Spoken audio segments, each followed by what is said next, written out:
റസൂലുള്ളാഹി സ്വല്ലല്ലാഹു അലൈഹി വസല്ലം 3 വിഭാഗം ആളുകളെ അല്ലാഹു നാളെ വെറുക്കുമെന്നും ലാ യൻദുറു ഇലൈഹിം യൗമൽ ഖിയാമ, കാരുണ്യത്തിന്റെ നോട്ടം അല്ലാഹു നോക്കുകയില്ല അവരിലേക്ക് എന്ന് റസൂലുള്ളാഹി സ്വല്ലല്ലാഹു അലൈഹി വസല്ലം. ആരാണ് അതിൽ ഒന്നെന്നറിയോ? ഷൈഖുൻ സാനിൻ, പ്രായം ഒരുപാടായിട്ടും വ്യഭിചാരം ചിന്തിച്ച് നടക്കുന്ന മനുഷ്യൻ.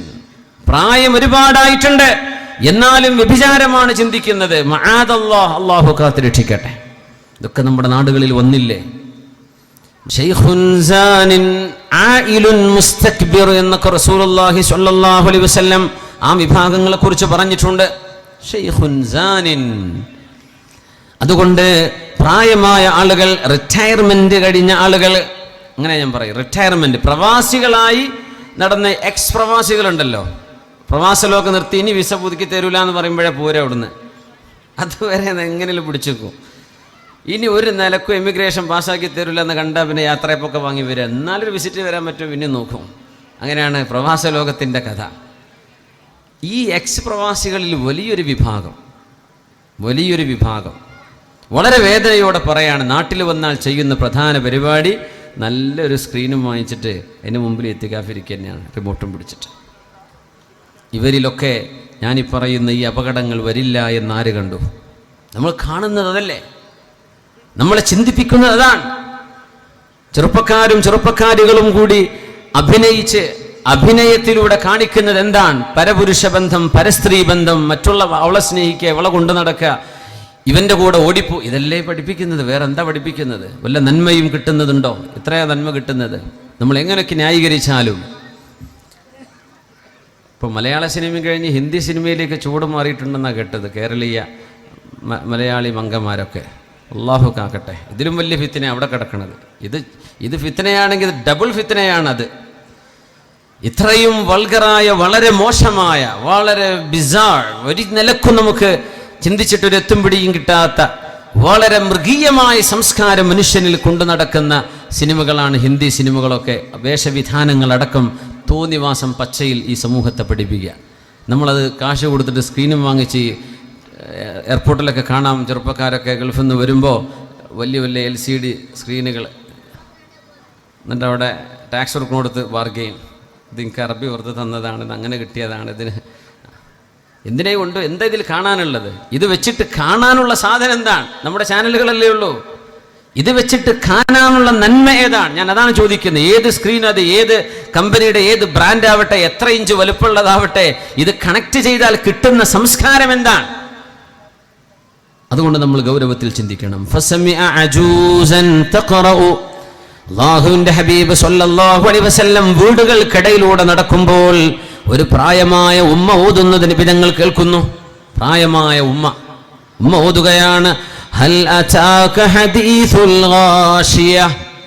നബിയേ, എല്ലാം പൊതിഞ്ഞു കളയുന്ന, എല്ലാം മൂടിക്കളയുന്ന, സർവമാന മനുഷ്യരും അന്താളിച്ചു പോകുന്ന ഖിയാമത്തിന്റെ വിവരം അങ്ങേക്ക് വന്നോ നബിയേ? അങ്ങ് അറിഞ്ഞിട്ടുണ്ടോ?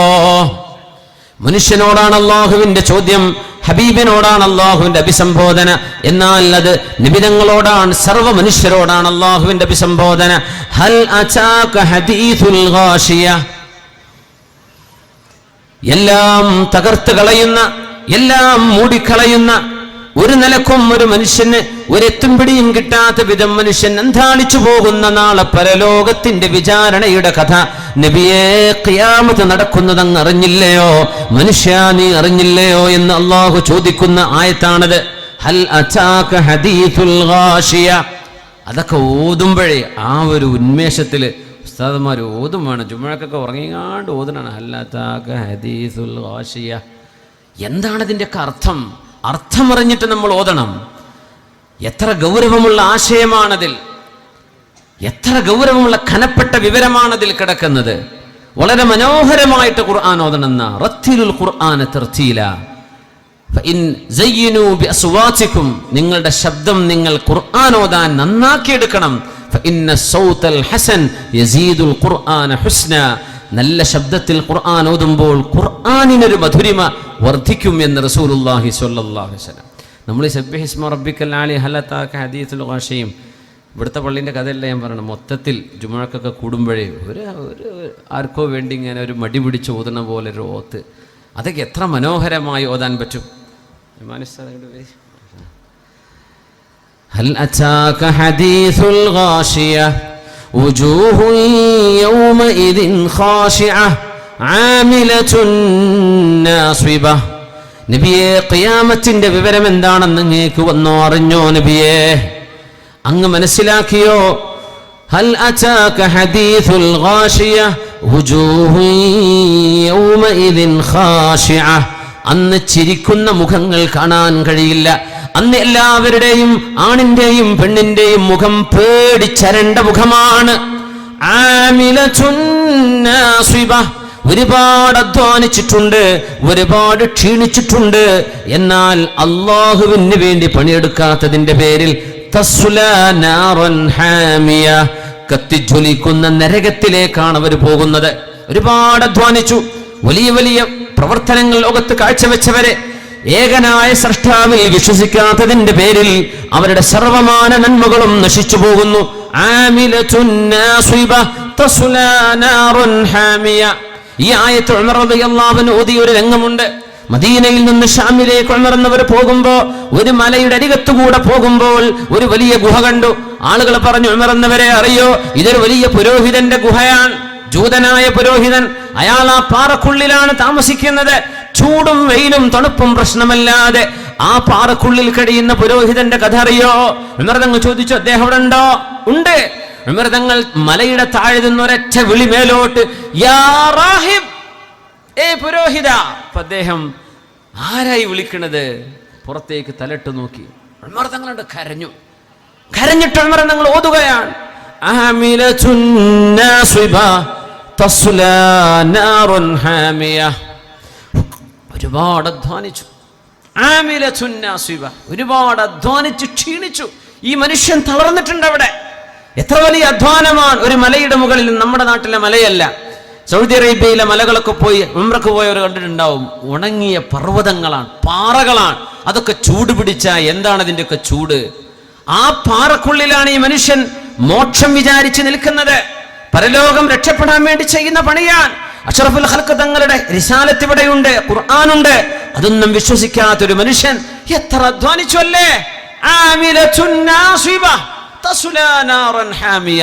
ഈ അധ്വാനമൊക്കെ കഴിഞ്ഞിട്ട് നരകത്തിലേക്ക് നാളെ പോവുകയും. ഇത് പറഞ്ഞങ്ങ് പൊട്ടിക്കരഞ്ഞു ഫാറൂഖ് റളിയല്ലാഹു അൻഹു. ആ സൂറത്താണ് നമ്മൾ ഓരോ വെള്ളിയാഴ്ചയും കേൾക്കുന്നത്. നമ്മൾ ആലോചിക്കാറുണ്ടോ ഈ സൂറത്തിൻ്റെ അർത്ഥം എന്താണ്?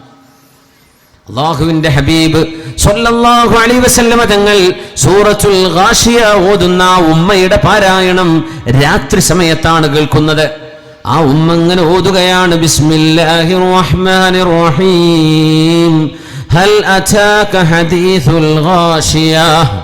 മുത്തുനബി തങ്ങൾ അവിടെ നിന്നു പറഞ്ഞു, നഅം അതാനി നഅം അതാനി നഅം അതാനി.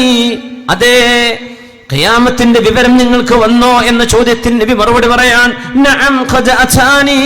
അതേ, ആ വിവരം എനിക്ക് വന്നിട്ടുണ്ട്, ഞാൻ അറിഞ്ഞിട്ടുണ്ട്. ഞാൻ അതിന്റെ ഒരുക്കത്തിലാണ്, ഞാൻ അതിനെക്കുറിച്ചുള്ള പേടിയിലാണ്. നഅം അതാനി എന്ന് പറഞ്ഞ് ബാക്കിയുള്ള ആയത്തുകൾ പോലും നബി തങ്ങൾക്ക് കേട്ടു നിൽക്കാൻ കഴിയാതെ കരഞ്ഞുകൊണ്ട് ആ വീടിന്റെ വാതിൽക്കൽ നിന്ന് നബി തങ്ങൾ നടന്നുപോയത് പരിശുദ്ധമായ ഹദീസിൽ കാണാൻ കഴിയും. അതുകൊണ്ട് യൗവനം വിട പറയും മുമ്പേ ചോദിക്കുന്നത്, നിങ്ങളും ഖുർആനും തമ്മിലുള്ള ബന്ധം എങ്ങനെയാണ്? ആ ബന്ധം നല്ലതോ? അള്ളാഹുവിന് വേണ്ടി നമ്മൾ എത്ര നേരം കൊടുക്കുന്നുണ്ട്? അള്ളാഹുവിന്റെ റസൂലിന്റെ സ്വഹാബിമാർ ഈ വിശുദ്ധ ഖുർആൻ ഖൽബിലേക്ക് കൊണ്ടപ്പോഴാണ് അത്ഭുതങ്ങൾ ഉണ്ടാക്കിയത്. ആ യുവജനങ്ങൾ അങ്ങ് മാറിപ്പോയില്ലേ? ചിന്താഗതികൾ മാറി, അവരുടെ ചിന്തകൾ മാറി. അന്ന് യുദ്ധം നടക്കുന്ന കാലമാണ്, നമ്മൾ അറിയണം. ഇസ്ലാമിന് ഒരുപാട് ശത്രുക്കൾ ഉണ്ടായിരുന്ന കാലം. ഒന്നുമല്ല, ഒരുപാട് ദൈവങ്ങളെ വേണ്ട, ഒരേ ഒരുവനാണ്, അല്ലാഹു അഹദാണ്, ഒരുവനാണ്. ഇത് പറഞ്ഞതിന്റെ പേരിൽ യുദ്ധങ്ങൾ ഒരുപാട് നടന്നിട്ടുണ്ട്. നബി തങ്ങൾക്ക് ശത്രുക്കളെ, പരാക്രമങ്ങളെ പ്രതിരോധിക്കേണ്ടി വന്നിട്ടുണ്ട്. നബി തങ്ങൾ യുദ്ധം ചെയ്യാൻ പോയതല്ല, യുദ്ധം ചെയ്തുകൊണ്ട് ഇങ്ങോട്ട് വന്നപ്പോ അതിനെ പ്രതിരോധിക്കാനാ ഹബീബായ നബി തങ്ങൾ പോയത്. ബദർ അതാണ്, ഉഹദ് അതാണ്, ഖന്തഖ് അതാണ്, ഹുനൈൻ അതാണ്, അവസാന തബൂക്കും അതാണ്. നബി തങ്ങളോട് യുദ്ധം ചെയ്യാൻ വന്നതിനെ പ്രതിരോധിക്കാൻ ആരാണ് ഹബീബിന് വേണ്ടി യുദ്ധക്കളങ്ങളിൽ ഇറങ്ങിയതെന്നറിയുമോ? ചെറുപ്പക്കാരായ ആളുകൾ. മഹാനായ ജാബിർ റളിയല്ലാഹു അൻഹുവിന്റെ ഉപ്പ, ജാബിർ റളിയല്ലാഹു അൻഹുവിന്റെ ഉപ്പ ഉഹദിന്റെ രണാങ്കണത്തിൽ ഷഹീദായി വീണപ്പോ മഹാനായ അബ്ദുല്ലാഹി ഇബ്നു അംർ ഇബ്നു ഹറാം അൽ അൻസാരി റളിയല്ലാഹു അൻഹു, അവരാണ് ജാബിർ എന്നവരുടെ ഉപ്പ. ജാബിർ എന്നവരെ സ്വഹാബിയാണ്, ഉപ്പയും സ്വഹാബിയാണ്.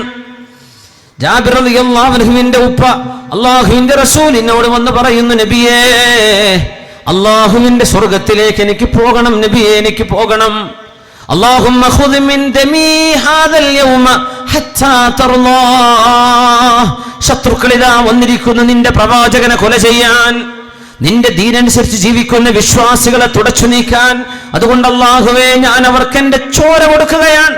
അതുകൊണ്ട് ഖുദ് മിൻ ദമി ഹാദൽ യൗമ ഹത്താ തർലാ, നിനക്ക് ഇഷ്ടമാകുന്നത് വരെ അല്ലാഹുവേ നിനക്കെന്റെ രക്തം എടുക്കാമെന്ന് അല്ലാഹുവിനോട് പറഞ്ഞ് കഫംപുട ധരിച്ചുപോയ സ്വഹാബിയാണ് അബ്ദുല്ലാഹി ഇബ്നു അംർ ഇബ്നുൽ ഹറാം അൽ അൻസാരി റളിയല്ലാഹു അൻഹു. ആ സ്വഹാബി അവിടെ മുറിവുകളായി കിടക്കുമ്പോ മഹാനായ ജാബിർ എന്നവർ വന്നു. ഉപ്പയുടെ ശരീരം ശത്രുക്കളെ വെട്ടിമുറിച്ചിട്ടുണ്ട്, ശരീരം അംഗച്ഛേദം വരുത്തിയിട്ടുണ്ട്. സ്വഹാബിമാര് പറഞ്ഞു, ജാബിറെ പോവണ്ട, ഉപ്പയുടെ കോലം കണ്ടാൽ നിങ്ങൾക്ക് സഹിക്കാൻ കഴിയില്ല. അതുകൊണ്ട് മോനെ ഉപ്പയെ കാണണ്ട, ഉപ്പ ഷഹീദാണ് മോനെ, ഉപ്പയെ നാളെ അല്ലാഹുവിന്റെ സ്വർഗ്ഗത്തിൽ വെച്ച് കാണാം, മോൻ പോവല്ലേ. എല്ലാവരും തടഞ്ഞു വെച്ചു ജാബിർ എന്നവരെ. അല്ലാഹുവിന്റെ റസൂലിനെ പറ്റി പറയുകയാണ് ജാബിർ എന്നവർ, ഫഇന്ന റസൂലല്ലാഹി ലം യംനഅനി, അല്ലാഹുവിന്റെ റസൂൽ എന്നെ തടഞ്ഞു വെച്ചില്ല, എന്നോട് വരാൻ വേണ്ടി പറഞ്ഞു. ഞാൻ കരഞ്ഞു ഉപ്പയെ കണ്ടപ്പോ, ഉപ്പ ഷഹീദായ രംഗം കണ്ടപ്പോ ഞാൻ വല്ലാതെ കരഞ്ഞു. ഇബ്കി ഔലാ തബ്കി, ജാബിറേ നീ കരയണമെങ്കിൽ കരഞ്ഞോ, കരയണ്ടെങ്കിൽ കരയണ്ട. ഫഇന്നല്ലാഹ കല്ലമ ബാക കഫാഹ, നിന്റെ ഉപ്പയോട് അല്ലാഹു നേർക്കുനേരെ സംസാരിച്ചു കഴിഞ്ഞു ജാബിറേ. എന്തൊരു ഭാഗ്യം, എന്തൊരു ഭാഗ്യം. ഇബ്കി ഔലാ തബ്കി, ജാബിറേ നിങ്ങൾ കരഞ്ഞോ അല്ലെങ്കിൽ കരയണ്ട, രണ്ടും പ്രശ്നമല്ല. നിന്റെ ഉപ്പാക്ക് വലിയൊരു നന്മ ലഭിച്ചു ജാബിറേ. ഇന്നല്ലാഹ കല്ലമ ബാക കഫാഹ, അല്ലാഹു ഒറ്റക്ക് നിന്റെ ഉപ്പയോട് നേരിട്ട് അല്ലാഹു സംസാരിച്ചു കഴിഞ്ഞു ജാബിറേ. നിന്റെ ഉപ്പയുടെ മയ്യിത്ത് ഷഹീദായി കിടക്കുന്ന ഉപ്പാക്ക് അല്ലാഹുവിന്റെ മലക്കുകൾ വലം തസലിൽ മലായികതു തുദില്ലു അബാക്, നിന്റെ ഉപ്പാക്ക് വേണ്ടി മലക്കുകൾ ചിറക് വിരിച്ചിട്ട് അവിടെ തണൽ വിരിക്കുകയാണ്, ഉപ്പയുടെ മയ്യത്തിന് വെയിൽ കൊള്ളാതിരിക്കാൻ. മയ്യത്തെടുത്തപ്പോഴാണ് മലക്കുകൾ അവിടുന്ന് വിട്ടുമാറിപ്പോയത്. ജാബിറേ, നിന്റെ ഉപ്പയോട് അല്ലാഹു ചോദിച്ചു, തമന്ന, ആഗ്രഹിക്ക്, എന്താഗ്രഹമാ ഉള്ളത് എന്നോട് പറ, ഞാൻ തരാം, എന്താ വേണ്ടത് ഞാൻ തരാം. ജാബിറേ, നിന്റെ ഉപ്പ അല്ലാഹുവിനോട് സംസാരിച്ചു. കല്ലമല്ലാഹു കഫാഹൻ, അല്ലാഹു നേർക്ക് നേരെ സംസാരിച്ച മഹാനായ ജാബിർ തങ്ങളുടെ ഉപ്പ അബ്ദുല്ലാഹി ഇബ്നു അംർ റളിയല്ലാഹു അൻഹു അൽ അൻസാരി റളിയല്ലാഹു. അല്ലാഹുവേ, എൻ്റെ ആഗ്രഹം പറയല്ലേ, ഞാൻ എൻ്റെ ആഗ്രഹം പറഞ്ഞോട്ടെ. അല്ലാഹുവേ, അതമന്നാ അൻ ഉആദ ഇല ദുനിയാ ഫഉഖ്തല ഫീക സാനിയ, അല്ലാഹുവേ ഒന്നുകൂടെ എന്നെ ഈ ലോകത്തേക്ക് ഭൂമിയിലേക്ക് എൻ്റെ റസൂലിൻ്റെ കൂടെ ഒന്നുകൂടെ നിനക്ക് വേണ്ടി ജീവൻ കൊടുക്കാൻ എന്നെ പറഞ്ഞേക്കുമോ റബ്ബേ. എനിക്കൊരു ജന്മം കൂടെ തരുമോ, ഒരായുസ് കൂടെ തരുമോ ഭൂമി ലോകത്ത്. എന്തിനാണ്? ഫഉഖ്തല ഫീക സാനിയ, നിന്റെ ഹബീബിന്റെ ശത്രുക്കളോട് പടപൊരുതി നിന്റെ ഹബീബിനെ സംരക്ഷിക്കാൻ, ഒന്നുകൂടെ മരണപ്പെടാൻ, ഒന്നുകൂടെ രക്തസാക്ഷിയാവാൻ എനിക്ക് ആഗ്രഹമുണ്ട്. അതിനല്ലാഹുവിന്റെ മറുപടി വന്നു, ജാബിറേ, ഇന്നി കതബതു അലാ നഫ്സി അന്നഹും ഇലൈഹാ ലാ യുർജഊൻ. ജാബിറേ, നിന്റെ ഉപ്പയോട് അല്ലാഹു പറഞ്ഞു, അബ്ദുല്ലാഹി ഇബ്നു അംറേ, ഞാൻ നിശ്ചയിച്ചു വെച്ചു കഴിഞ്ഞു, ഭൂമിയിലേക്ക് മരിച്ചുപോയ ഒരാളും രണ്ടാമത് തിരിച്ചയക്കപ്പെടില്ല. അതുകൊണ്ട് വേറെന്തെങ്കിലും ആഗ്രഹമുണ്ടോ? അന്നേരം ജാബിർ എന്നവരുടെ ഉപ്പ പറഞ്ഞു, അല്ലാഹുവേ, ഇർള അന്നാ ഫഇന്നി ഖദ് റളീതു അൻക, അല്ലാഹുവേ നീ എന്നെ ഇഷ്ടപ്പെടണം, എനിക്ക് നിന്നെ ഇഷ്ടമാണ് അല്ലാഹുവേ. നമുക്കിതൊക്കെ പറയാൻ കഴിയും?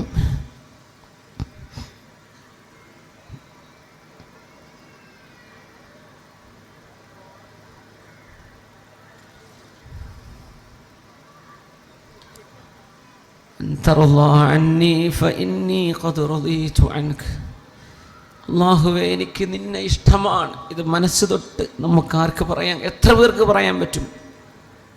അള്ളാഹുവിൻ്റെ നിയമങ്ങൾ പറയുമ്പോൾ നമുക്ക് ഭാരമാണ്. കള്ളുടിക്കാൻ പറ്റൂലല്ലേ, നമുക്ക് അള്ളാഹിനോട് ദേഷ്യം. വിഭജിക്കാൻ പറ്റൂലല്ലേ, അള്ളാഹിനോട് ദേഷ്യം.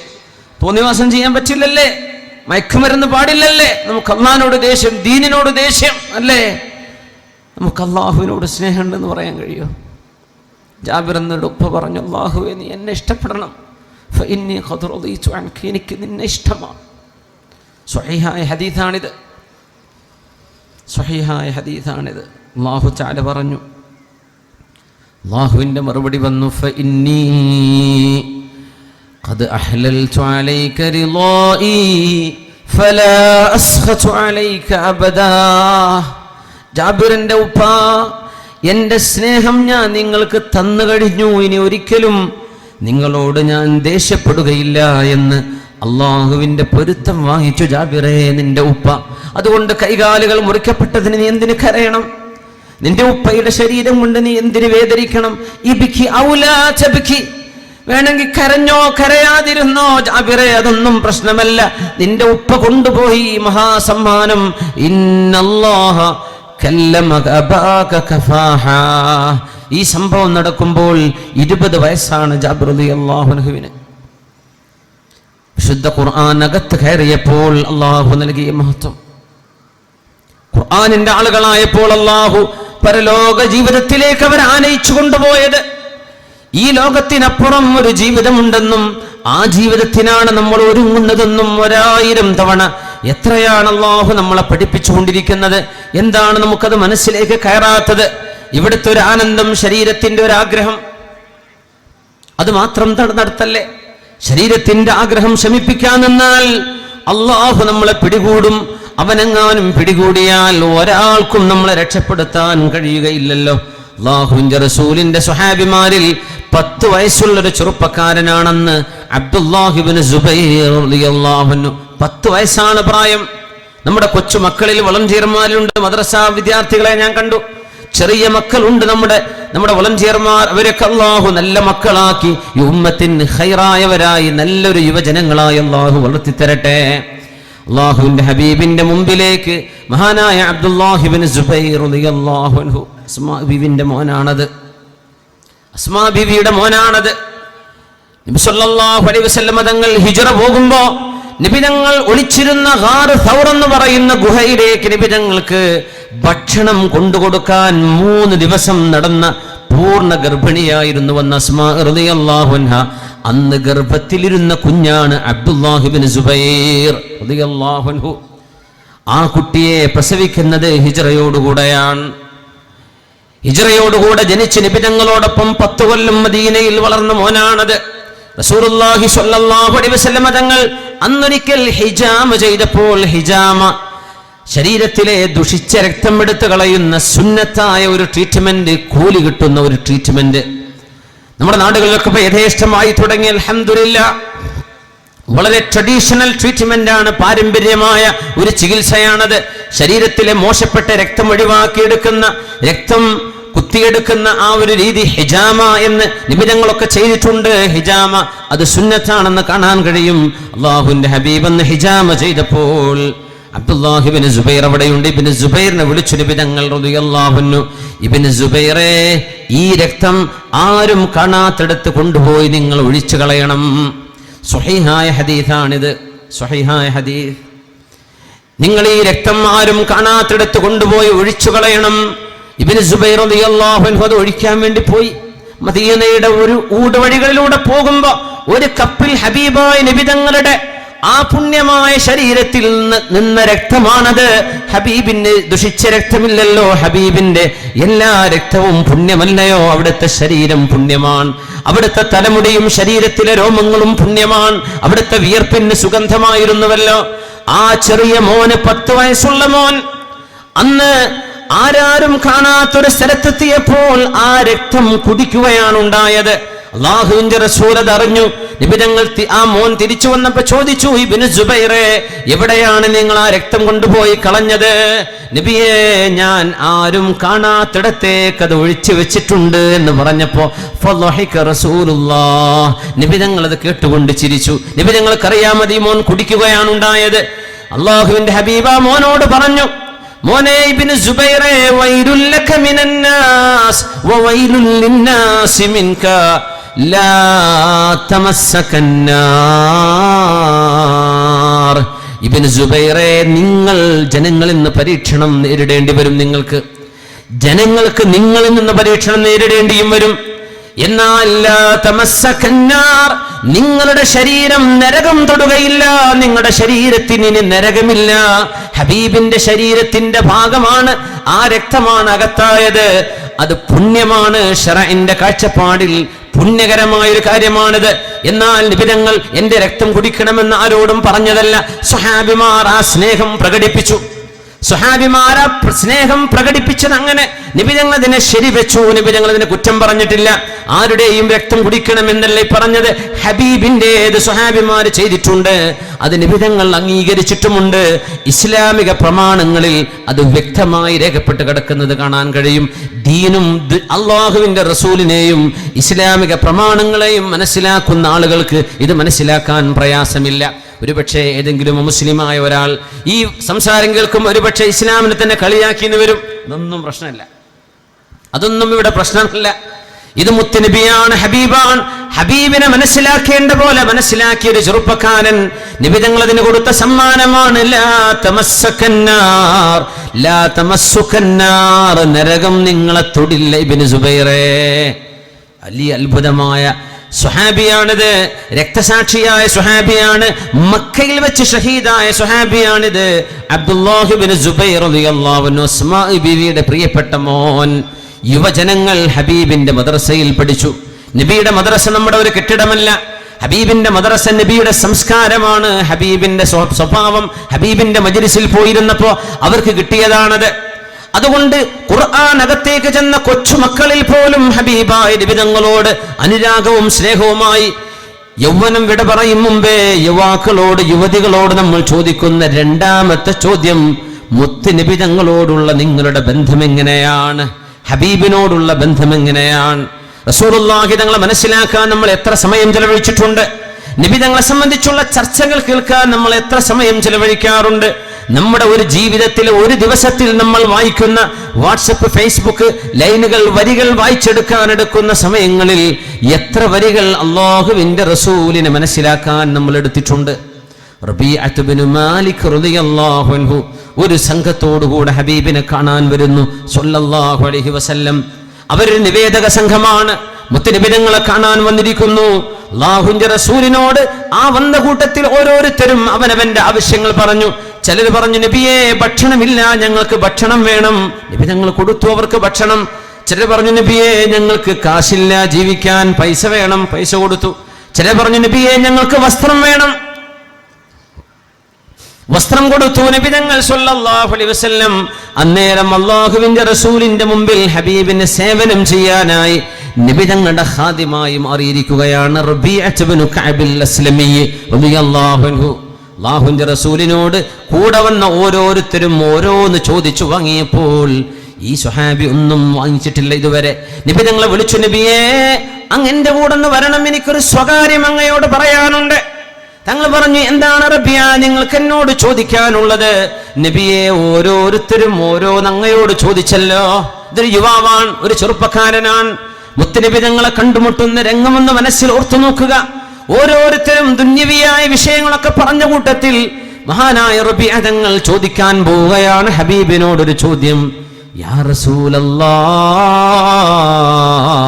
അല്ലാഹുവിന്റെ റസൂലേ, ഞാനൊരു കാര്യം ചോദിച്ചോട്ടെ അങ്ങയോട്, എനിക്ക് അങ്ങ് വാങ്ങിച്ചു തരണം. അത് എന്താണ് വേണ്ടത് റബിയ? അസ്അലുക മുറാഫഖതക ഫിൽ ജന്ന, നാളെ സ്വർഗത്തിലേക്ക് വരുമ്പോൾ എനിക്ക് അങ്ങയുടെ കൂടെ കടക്കണം നബിയേ. നാളെ സ്വർഗത്തിലേക്ക് വരുമ്പോൾ എനിക്ക് അങ്ങ് കൂട്ട് വേണം നബിയേ. സ്വർഗത്തിൽ കടന്നാൽ മാത്രം പോരാ, അങ്ങയുടെ കൂടെ, അങ്ങയുടെ വീടിന്റെ അരികത്ത് എനിക്കൊരു വീട് വേണം നബിയേ. സാധ്യമാണോ നബിയെ? റബിയ, ഇതല്ലാതെ വേറെ എന്തെങ്കിലും അങ്ങേക്കിനി ചോദിക്കാനുണ്ടോ? ഹുവദാക, വേറെ ഒന്നും വേണ്ട നബിയെ. ഭക്ഷണം വേണ്ട, വസ്ത്രം വേണ്ട, മറ്റൊന്നും വേണ്ട. എന്റെ കൂട്ടുകാർ ചോദിച്ചതൊന്നുമല്ല എനിക്ക് വേണ്ടത്. എനിക്ക് വേണ്ടത് നാളെ അങ്ങയുടെ കൂടെ സ്വർഗത്തിൽ കൂടെ ഇരിക്കണം. സ്വർഗം വേണമെന്ന് മാത്രമല്ല ചോദിച്ചത്. അസ്അലുക മുറാഫഖതക ഫിൽ ജന്ന, നാളെ ഹബീബിന്റെ കൂടെ ഇരിക്കണം. നമ്മൾ എത്ര പേർ മനസ്സുകൊണ്ട് അങ്ങനെ ആഗ്രഹിച്ചു പോയിട്ടുണ്ട്. നാളെ ഹബീബിനെ കാണണം, ഹബീബിനെ ഒന്ന് കൈ കൊടുക്കണം. ദുനിയാവിൽ നമ്മൾ കണ്ടിട്ടില്ല. മുത്തുനബി ഞങ്ങൾക്ക് കൈ കൊടുത്തൊന്ന് സലാം പറയണം, ഹബീബിനോടൊന്ന് സംസാരിക്കണം. നാളെ അതിനൊരു അവസരം വേണം, ഒരു അപ്പോയിന്റ്മെന്റ് വേണം. അത് ചോദിക്കേണ്ടത് അള്ളാഹുവിനോട്. മുത്തുനബി ഞങ്ങളെ നാളെ കാണണം, ഹബീബിന്റെ കൂടെ സ്വർഗത്തിലെത്തണം എന്ന് നമ്മൾ എത്ര പേർ? ചെറുപ്പക്കാരോടാണ് എൻ്റെ ചോദ്യം, ചെറുപ്പക്കാരോടാണ് ചോദ്യം. എത്രയോ കളിക്കാർ, ഫുട്ബോളിന്റെ താരങ്ങൾ, ലോക്കൽ ഇന്റർനാഷണൽ ടീമുകളിലുള്ള താരങ്ങൾ, അവരുടെയൊക്കെ പേര് മണിമണിയായി നമ്മുടെ മക്കൾക്ക് പറയാൻ കഴിയും. മാഞ്ചസ്റ്റർ സിറ്റിയും മറ്റു എന്തെല്ലാം വേൾഡ് ഫുട്ബോൾ ക്ലബ്ബുകളുണ്ടോ, ഇതൊക്കെ മണിമണിയായി പറയാൻ കഴിയുന്ന നമ്മുടെ മക്കളോടാണ് ചോദിക്കുന്നത്, യുവജനങ്ങളോട്. ക്ലബ്ബുകൾ നടത്തുന്നവരും ടൂർണമെന്റ് നടത്തുന്നവരും ഹലാലായ രീതിയിൽ നിങ്ങൾ ചെയ്യുന്ന ഒരു നന്മയും തെറ്റാണെന്ന് പറയാൻ കഴിയില്ല. എന്നാൽ കൂട്ടത്തിൽ ഒരു ചോദ്യം, താൻ ഇഷ്ടപ്പെടുന്ന ഒരു ഫുട്ബോൾ പ്ലെയറിന്റെ കൂടെ ഇന്നൊരു ഫോട്ടോ എടുക്കാൻ ആഗ്രഹിക്കുന്ന ആളുകളുണ്ടാകും. താൻ ഇഷ്ടപ്പെടുന്ന ഒരു ആക്ടർ, ആക്ട്രസ് അല്ലെങ്കിൽ ഒരു സ്റ്റാർ, അവരുടെ കൂടെ ഇരുന്നൊരു സെൽഫി, ഇതൊക്കെ ആഗ്രഹിക്കുന്ന കൂട്ടത്തിൽ ഞാനൊന്ന് ചോദിച്ചോട്ടെ, അള്ളാഹുവിന്റെ റസൂലിന്റെ കൂടെ നിൽക്കണം നാളെ എന്ന് എത്ര ചെറുപ്പക്കാർ ആഗ്രഹിച്ചിട്ടുണ്ട്? എത്ര ചെറുപ്പക്കാരികൾ ആഗ്രഹിച്ചിട്ടുണ്ട്? സുമുഖരായ ആളുകളെ കാണുമ്പോൾ പിന്നാലെ പ്രേമം പറഞ്ഞു പോകുന്ന പെൺകുട്ടികളോടാണ് ചോദ്യം. ലോകത്തെ സുന്ദരന്മാരിൽ ഏറ്റവും വലിയ സുന്ദരനാണ് യൂസുഫ് നബിയെക്കാളും വലിയ സൗന്ദര്യമുണ്ട് അഷ്റഫുൽ ഖൽഖിന് സ്വല്ലല്ലാഹു അലൈഹി വസല്ലം. എന്റെ ഹബീബിനെ ഒന്ന് കാണണം. ഹബീബിന്റെ പുഞ്ചിരി കഅന്നമാ യതഹദ്ദറുൽ ജുമാൻ, അത് മുത്തുമണികളാണ്. ഹബീബിന്റെ വായിൽ നിന്ന് വരുന്ന വാക്കുകൾ അങ്ങനെയാണ്. ഹബീബിന്റെ വായക്കൊരു വെളിച്ചമുണ്ടായിരുന്നു, ഹബീബിന്റെ നെറ്റിത്തടത്തിൽ ഒരു ശോഭയുണ്ടായിരുന്നു എന്ന് നബിയെ പറ്റി കേൾക്കുമ്പോൾ ആ നബിയെ കാണണം എന്ന് കൊതിയുള്ളവർ എത്ര പേരുണ്ട്? ഇത് നമ്മൾ ഉത്തരം പറയണം. യൗവനം കഴിയും മുമ്പേ, യൗവനം വഴിമാറും മുമ്പേ നമ്മൾ ഉത്തരം കാണണം. എന്റെ റസൂലിനോടുള്ള ബന്ധം എത്രയാണ്? ഇത് രണ്ടുമില്ലാതെ ഈമാൻ പൂർത്തിയാവില്ലല്ലോ. ലാ ഇലാഹ ഇല്ലല്ലാഹ്, അഷ്ഹദു അല്ലാ ഇലാഹ ഇല്ലല്ലാഹ്, ഇത് പറഞ്ഞാലാണോ മുസ്ലിമാവുന്നത്? അത് മാത്രം പോരല്ലോ. വഅശ്ഹദു അന്ന മുഹമ്മദുർ റസൂലുള്ളാഹ്, മുഹമ്മദ് റസൂലുള്ളാഹാണ് സ്വല്ലല്ലാഹു അലൈഹി വസല്ലം, അള്ളാന്റെ ദൂതരാണ്. ഇത് രണ്ടും പറഞ്ഞാലാ ഈമാൻ കിട്ടുന്നത്, ഇസ്ലാം കിട്ടുന്നത്. ആ ഹബീബിനോടുള്ള ബന്ധം എത്രയാണ്? റബീഅ റളിയല്ലാഹു അൻഹു പറഞ്ഞു, നബിയെ, സ്വകാര്യമായി നബിയെ കൈപിടിച്ചു കൊണ്ടുപോയിട്ടാണ് പറഞ്ഞത്, നബിയെ ഞാനൊരു ചോദ്യം ചോദിച്ചോട്ടെ? അങ്ങയോടൊരു ചോദ്യം ചോദിക്കുകയാണ്. ചോദിച്ചോളൂ റബീഅ ഇബ്നു കഅബിൽ അസ്ലമി തങ്ങൾ അത് കൊണ്ടുപോയി. മഹാനവറുകൾക്ക് അത് ലഭിച്ചു. നബി തങ്ങളോടാണ് പറഞ്ഞത്, അസ്അലുക മുറാഫഖതക ഫിൽ ജന്ന, നാളെ സ്വർഗത്തിൽ അങ്ങയുടെ കൂടെ ഇരിക്കണം നബിയേ. എന്തെങ്കിലും വേറെയുണ്ടോ? ഇല്ല നബിയെ, അത് തന്നെ, അത് മാത്രം മതി, എനിക്ക് വേറെ വേണ്ട. എന്നാൽ റബീഅ, നിങ്ങൾക്കത് ലഭിക്കും, നിങ്ങൾ സ്വർഗവാസിയാണ്. അഇന്നി അലാ ദാലിക മിൻ കസറത്തി സുജൂദ്, ധാരാളം സുന്നത്ത് നിസ്കാരം മോനെ റബീഅ നിങ്ങൾ വർദ്ധിപ്പിക്കണേ. എന്നെ ഒന്ന് സഹായിക്കണം, ഞാൻ കൊണ്ടുപോകാം സ്വർഗത്തിലേക്ക്. എന്നാൽ നിന്റെ കൂടെ എനിക്ക് സഹായമായിട്ടൊരു കാര്യം കൂടെ ചെയ്യണം. സുന്നത്ത് നിസ്കാരങ്ങൾ നീ വർദ്ധിപ്പിക്കണേ മോനെ. തഹജ്ജുദ് വേണം, റവാത്തിബ് സുന്നത്തുകൾ വേണം, ദുഹ വേണം, വിത്ർ വേണം. എന്തെല്ലാം നിസ്കാരങ്ങൾ സുന്നത്തായി ചെയ്യാൻ കഴിയുമോ റക്അത്തുകളുടെ എണ്ണം വർദ്ധിപ്പിക്കണം. മസ്അലുക മുറാഫഖതക ഫിൽ ജന്ന. നമ്മൾ എത്ര പേർ സുന്നത്ത് നിസ്കരിക്കുന്നുണ്ട്? ഫർളങ്ങ് കഴിഞ്ഞു കിട്ടി നമ്മൾ രക്ഷപ്പെടുകയാണ്.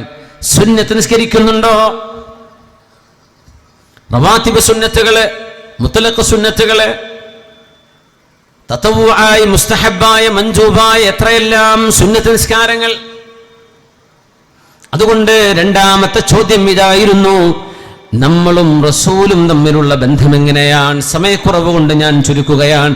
രണ്ട് ചോദ്യങ്ങൾക്ക് കൂടെ യൗവനം വിട പറയും മുമ്പേ ഉത്തരം പറയണം.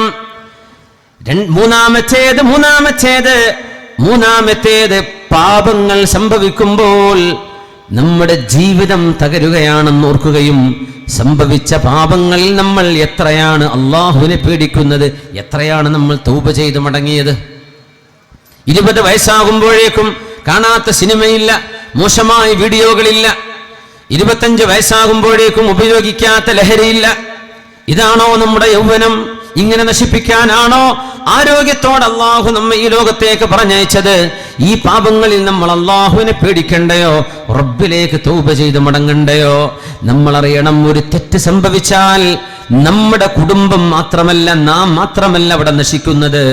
അള്ളാഹുവിന്റെ ശിക്ഷ വരുമ്പോൾ നിന്റെ കുടുംബവും നിന്റെ നാടും നിന്റെ ഉമ്മത്തിനും അതിന്റെ ഫലം അതിന്റെ ഭവിഷ്യത്ത് വരുന്നുണ്ട്.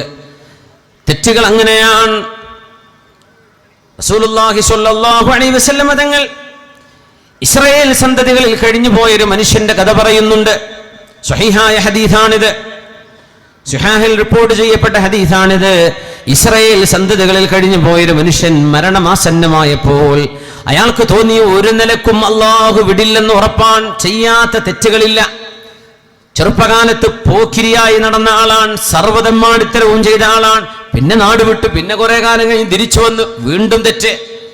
ആ മനുഷ്യൻ മരിക്കാൻ കിടക്കുമ്പോ മക്കളൊക്കെ വിളിച്ചു, മക്കളെ, ഞാൻ നിങ്ങൾക്കൊരു നല്ല വാപ്പയായിരുന്നു എന്ന് പറയാൻ എന്നെ കൊണ്ട് കഴിയില്ല. ആൾ സമ്മതിക്കാണ്. മക്കളെ, വാപ്പാക്ക് വേണ്ടി ഒരു ഉപകാരം നിങ്ങൾ ചെയ്യണം. ലാ ഇലാഹ ഇല്ലല്ലാഹ് എന്ന തൗഹീദിന്റെ ആശയത്തിൽ വിശ്വസിച്ചു എന്നല്ലാതെ നിങ്ങളുടെ വാപ്പ ഒരു നന്മയും ചെയ്തിട്ടില്ലെന്നറിയാം. മക്കൾ, ഉപ്പാക്ക് വേണ്ടി ഒരു ഉപകാരം ചെയ്യണം. ഞാൻ മരിച്ചാൽ എൻ്റെ മയ്യത്ത് നിങ്ങൾ മുസ്ലിമീങ്ങൾ മറവ് ചെയ്യുന്ന പോലെ മറവല്ല ചെയ്യേണ്ടത്. പിന്നെ എന്ത് ചെയ്യണം? വാപ്പ ചെയ്ത വസിയത്ത് നമ്മുടെ നബി തങ്ങളുടെ മുമ്പ് കഴിഞ്ഞു പോയ സമുദായത്തിലാണിത്, നമ്മുടെ ശരീഅത്തിലല്ല. ആ മനുഷ്യൻ പറഞ്ഞു കൊടുത്തു മക്കളോട്, മക്കളെ, നിങ്ങളുടെ ഉപ്പയെ നിങ്ങൾ ശവദാഹം ചെയ്യണം, സംസ്കരിക്കണം, വിറക് കൊണ്ടുവന്ന് കത്തിച്ചു കളയണം. എന്നെ നിങ്ങൾ ശക്തമായ തീയിലിട്ട് കരിച്ചു കളയണം. ഉപ്പാ, ഞങ്ങൾ മക്കളെ കൊണ്ടത് ചെയ്യാൻ കഴിയില്ല. മക്കളെ, നിങ്ങൾ ഉപ്പാക്ക് വേണ്ടി അതൊന്ന് ചെയ്തു തരണം.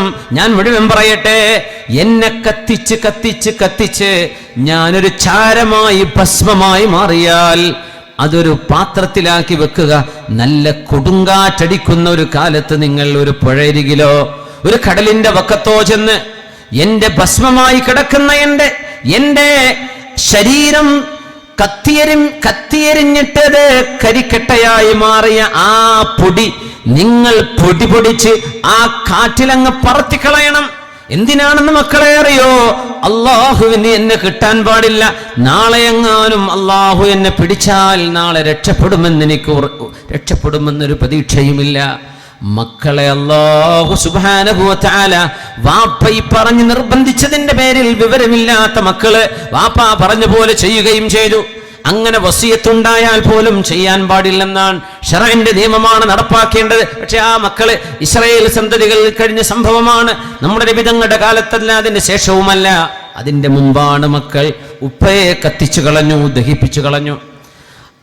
അല്ലാഹു സുബ്ഹാനഹു വ തആല കത്തിച്ചാമ്പലായി പോകുന്ന വെണ്ണീരിൽ നിന്നും മനുഷ്യന് പുനർജന്മം നൽകാൻ കഴിയുന്നവനാണെന്നും കടലിൽ മുങ്ങി മരിച്ചവനും ഖബറുണ്ടെന്നും ആകാശ ലോകത്ത് വെച്ച് ഫ്ലൈറ്റ് ക്രാഷായിട്ട് മരിച്ചു പോകുന്ന കരിക്കട്ടയായി മാറിയാൽ പോലും ഭസ്മമായി അന്തരീക്ഷത്തിൽ പൊടിപടലങ്ങളിൽ ചേർന്നാൽ പോലും അവർക്ക് ഖബർ ശിക്ഷയുണ്ട് എന്നും അവരുടേതായ രീതിയിൽ അള്ളാഹു ഖബറിലെ സുഖമാണെങ്കിൽ സുഖം, ശിക്ഷയാണെങ്കിൽ ശിക്ഷ, അത് നൽകാൻ അള്ളാഹു കഴിവുള്ളവനാണ് എന്ന റബ്ബിന്റെ ഖുദ്റത്തിനെ കുറിച്ച് വിവരമില്ലാതിരുന്ന ഈ മനുഷ്യനാണ് പറഞ്ഞത്, എന്നെ അള്ളാഹു പിടിക്കാൻ പാടില്ല, എന്റെ രക്ഷിതാവിന് എന്നെ പിടികൊടുത്താൽ ഞാൻ രക്ഷപ്പെടില്ല. അതുകൊണ്ട് മക്കളെ, എന്റെ ഭസ്മം നിങ്ങൾ കാറ്റിൽ പറത്തിക്കളയണം.